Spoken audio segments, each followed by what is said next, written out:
अस्सलाम वालेकुम। कैसे हैं आप? उम्मीद है सब ठीक ठाक होंगे। आज हम बना रहे हैं आलू वाले पकौड़े। और आलू वाले पकौड़ों के लिए ये एक छोटा सा आलू मैंने लिया है, इसे वॉश करके रख दिया है। ये प्याज है एक छोटा सा, और ये एक हरी मिर्च है।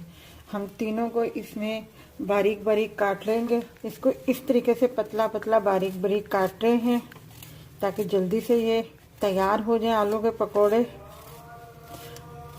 प्याज भी इसी में काट लेंगे बारीक बारीक सा।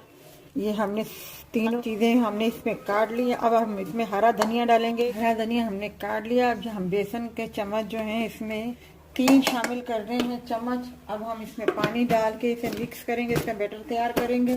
हाफ टी के बराबर जो है मैंने इसमें नमक शामिल कर दिया है। लाल मिर्ची पाउडर भी मैंने हाफ टी के बराबर डाल दिया है। क्वार्टर के बराबर हल्दी शामिल कर दी मैंने।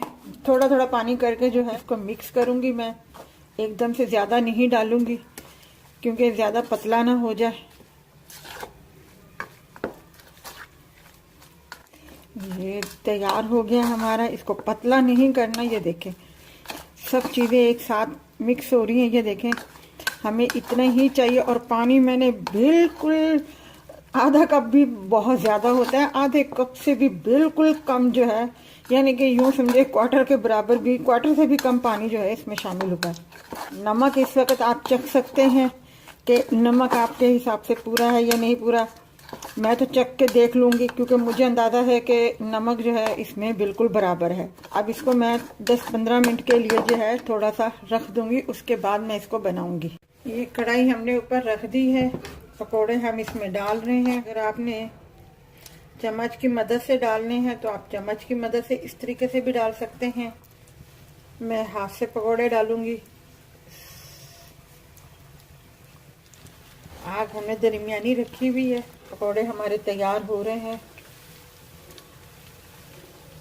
बिल्कुल दरमियानी आंच पे हम पका रहे हैं पकोड़ों को, और अच्छे तरीके से हमने इनको गोल्डन थोड़ा सा करना है, ज़्यादा नहीं करना, क्योंकि ये उतार निकालने के बाद भी थोड़े थोड़े से गर्म होते हैं तो कलर चेंज करते हैं। ये पकोड़े हमारे तैयार हो गए हैं।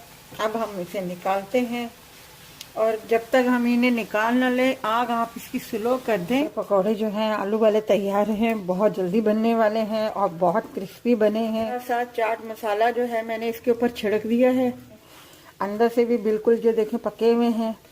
और अपना केचप के साथ या ग्रीन चटनी के साथ जो आलू के पकोड़े नॉर्मल तरीके से, सादे तरीके से बनते हैं। अगर आपको ये हमारी रेसिपी अच्छी लगी हो तो हमारी वीडियो को लाइक कीजिएगा, शेयर कीजिएगा और अपना ख्याल रखिएगा।